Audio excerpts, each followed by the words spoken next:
মহিলা মুখ্যমন্ত্রীর রাজ্যে রক্তাক্ত মহিলা সাংবাদিক, পুলিশের সামনে তাড়া করে রাস্তায় ফেলে চুলের মুঠি ধরে মারধর করা হলো 24 ঘন্টার মুর্শিদাবাদের সাংবাদিক সোমা মাইতি এবং তার চিত্র সাংবাদিক রঞ্জিত মাহাতোকে। দেখুন, এটাকে ওই প্রফেশনাল হ্যাজার্ড বলে বিষয়টাকে ছোট করে দেখানোর কোনো উপায় নেই। নিজের কাজ করতে গিয়ে কর্তব্যরত একজন সাংবাদিক মার খেয়েছেন আর পুলিশ দাঁড়িয়ে দেখেছে। জাতীয় সড়ক অবরোধের কথা জানতে পেরে খবর করতে গেছিলেন সোমা, কিন্তু তাকে রাস্তায় ফেলে পেটালো উন্মত্ত জনতা। প্রায় 100 মিটার তাড়া করে প্রথমে মারধর করা হলো তাকে। তার পুরোটাই হলো পুলিশের সামনে। পুলিশ কার্যত দাঁড়িয়ে দাঁড়িয়ে দেখলো। এই দুষ্কৃতীরা যখন মারধর করছে সোমাদের, তখন রাস্তার পাশেই দাঁড়িয়েছিল একটা পুলিশের গাড়ি। সেখানে পুলিশ কর্মীদের কাছে সোমা সাহায্য চান। অভিযোগ, তাতেও পুলিশ ন্যূনতম সাহায্য করেনি। টোটো করে একজন স্থানীয় ব্যক্তি সোমাকে উদ্ধার করে নিয়ে আসার সময় আরেক প্রস্ত মারধর করা হয় সোমাকে। কোনো রকমে রক্তাক্ত আহত সোমাকে বহরমপুর মেডিকেল কলেজে নিয়ে আসেন ওই ব্যক্তি। মাথা, পা সঙ্গে ডান হাতের লিগামেন্টে সোমার চোট লেগেছে।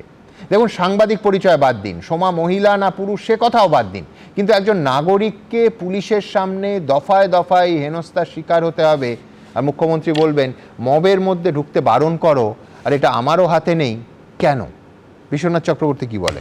প্রথমে সোমা মাইতির উপরে যেভাবে নারকীয় অত্যাচার করা হয়েছে এবং পুলিশ দাঁড়িয়ে দেখেছে, তার তীব্র নিন্দা করছি।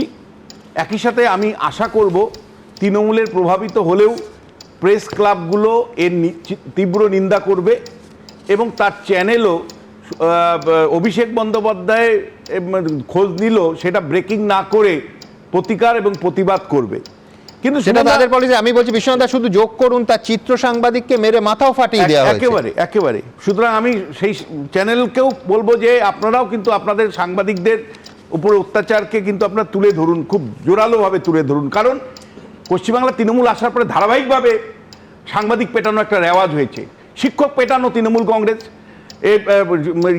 ডাক্তার পেটানো তৃণমূল কংগ্রেস, সাংবাদিক পেটানো তৃণমূল কংগ্রেস, পুলিশ পেটানো তৃণমূল কংগ্রেস।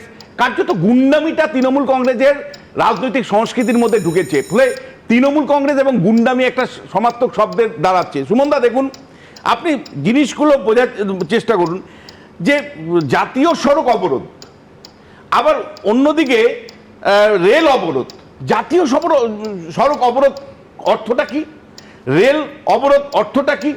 তার মানে পরিষ্কার করে একটা মেসেজ দিতে চাইছে। কারা? কাকে দিতে চাইছে? একজন রাজনীতি চর্চাকারী হিসাবে আমার বুঝতে কোনো অসুবিধে নেই যে এর পেছনে কারা আছে। অর্থাৎ জাতীয় সড়ক এবং রেল দুটোকেই যখন অবরুদ্ধ করে, তখন নিশানাটা কোন দিকে এবং কার নির্দেশে এগুলো হচ্ছে সেটা দিনের আলোর মতন পরিষ্কার। এখানে রাজ্যের শাসক দলের মদত না থাকলে পুলিশ কি ওখানে দাঁড়িয়ে থাকতো? বিজেপি বা সিপিএম এর কোনো মিছিল যখন হয় বা এরকম অবরোধ হয়, পুলিশ ঘন্টার পর ঘন্টা দাঁড়িয়ে থাকতে আপনি দেখেন? আপনি তো একটাও দেখেন না। তখন তো লাঠি পেটা করে জল কামান দিয়ে সমস্ত ভাগিয়ে দেয়।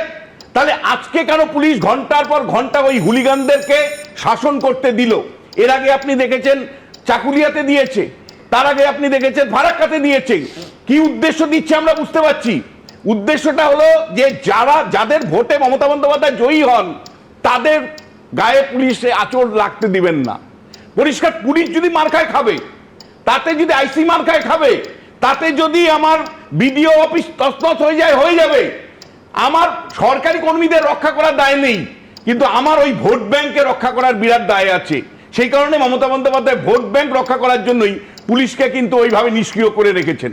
আপনি আমায় বলুন, মুখ্যমন্ত্রী, আপনি স্বরাষ্ট্রমন্ত্রী, আপনি যদি বলেন আমার কি করণীয় ছিল, আপনার করণীয় যদি কিছু না থাকে তাহলে আপনি মুখ্যমন্ত্রী পদে আছেন কেন? আপনি স্বরাষ্ট্রমন্ত্রী পদে আছেন কেন? আপনি একদিকে মানে পাওয়ার এনজয় করবেন উইদাউট পারফর্মিং রেসপন্সিবিলিটি। দায়িত্ব ছাড়া আপনি ক্ষমতা ভোগ করবেন, দিনের পর দিন এনজয় করবেন ক্ষমতা, দায়িত্ব পালন করবেন না। তাহলে আপনি ওই পদ থেকে পদত্যাগ করুন।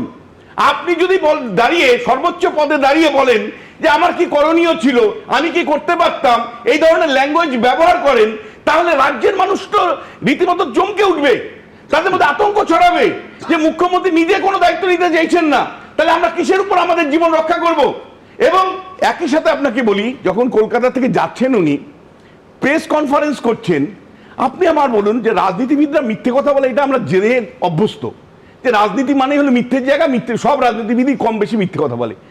ঠিক মানে সকাল থেকে আপনারা দেখাচ্ছেন, উনিও জানেন যে ঝাড়খণ্ডে ওই পরিযায়ী শ্রমিককে অত্যাচার করে মারা হয়েছে, ঝাড়খণ্ডে মারা হয়েছে।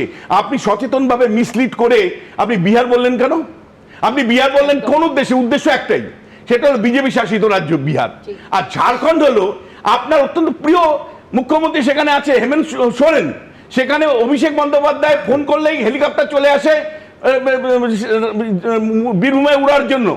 ফলে আমার প্রশ্নটা হচ্ছে, আপনি তামিলনাড়ু, ঝাড়খণ্ড, কেরালা বা কর্ণাটকে যখন ঘটনাগুলো ঘটছে তখন তো আপনি নিশ্চুপ থেকে যাচ্ছেন। তার মানে পশ্চিমবাংলায় বাঙালি আপনার উদ্দেশ্য নয়, বাঙালি রক্ষা করা উদ্দেশ্য নয়, উদ্দেশ্য হলো আমার প্রতিপক্ষ বিজেপি, তাকে পর্যুদস্ত করব, পরাজিত করব। তার জন্য বিজেপি রাজ্যগুলো যেগুলো বিজেপি শাসিত রাজ্য, সেখানে যদি বাঙালি কোনো করে অত্যাচারিত হয় সেগুলোকে তুলে ধরে বিজেপিকে কোণঠাসা করব। কিন্তু সারা ভারতবর্ষের যে লার্জার পার্সপেক্টিভে বাঙালি আপনার দ্বারা সুরক্ষিত হতে পারছেন না। জ্যোতি বসু যখন শাসন ক্ষমতায় ছিল, যখন আসামে অত্যাচার হচ্ছিল বাঙালিদের উপর, একাধিক রাম চ্যাটার্জি সমেত একাধিক নেতা তারা তো আসামে চলে গিয়েছিলেন, তারা তো আসামে বাঙালিদের রক্ষা করবার চেষ্টা করেছেন। আপনি মুখ্যমন্ত্রী, বাঙালির মুখ্যমন্ত্রী, আপনি ভিন্ন রাজ্যে বাঙালি যে অত্যাচারিত হচ্ছে তা রক্ষা করতে পারছেন না। আপনি আপনার ব্যর্থতাটা আপনি কার্যত রাজনৈতিক সুবিধের জন্য কাজে লাগাচ্ছেন। অর্থাৎ আপনার ব্যর্থতাটা আপনি বিজেপির ব্যর্থতার জায়গা থেকে দেখিয়ে বা বিজেপির অত্যাচার দেখিয়ে আসলে আপনি বাঙালিকে রক্ষা করছেন না, শুধু নিজে 2026-এ জয়ী হওয়ার জন্য বাঙালি রাজনীতিকে আঁকড়ে ধরে রাখছেন। প্রদীপ্ত, না, বাঙালিকে আঁকড়ে ধরে রাখা বা 2026-এ জেতা যদি সেটাই হতো, তাহলে ওই আপনি যে নাগরিক সমাজের কথা বললেন, সেই নাগরিক সমাজের ভূমিকা তাহলে কিছু নেই বলতে হবে, এটা তাই তো বলতে চাইছি। তো মানে এই রাজ্যে তো নাগরিক সমাজের ভূমিকা আছে বলে তোমার মনে হয়? স্যারই তো দেখাচ্ছেন বা অন্যান্যরা দেখাচ্ছেন, তো এই প্যানেলেও তো অনেকে আছেন যারা প্রকৃত প্রস্তাবে একটা লেন্স হিসেবে কাজ করার চেষ্টা করছেন, যে রাজনীতিবিদরাই শুধু মিথ্যে কথা বলেন। এই কথাগুলো কানে লাগছে যে রাজনীতিবিদরাই শুধু মিথ্যে কথা বলেন আর বাকিরা সবাই সত্যি কথা বলেন। তুমি নিজেকে কি মনে করো, রাজনীতিবিদ না অধ্যাপক?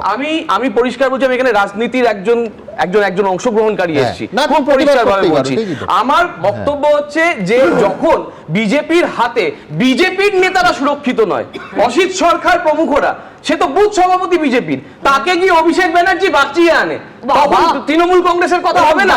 হবে না সামিরুল ইসলামের কথা বাঙালিদের বাঁচানোর জন্য? সেই সামিরুল ইসলাম ঠিক আছে, তোমরা কেমন আন্দোলনের কথা বলছো দাদা? যে কৃষকদের আন্দোলনকে, যে কৃষকদের আন্দোলনে গুলি করে মারবে, ওরকম হ্যান্ডেল করতে চাইছো নাকি সেই সিএএর আন্দোলনের কথা যেখানে গুলি করে মারতে হচ্ছে, সেই সিএএ আন্দোলন ভাঙার কথা বলছো?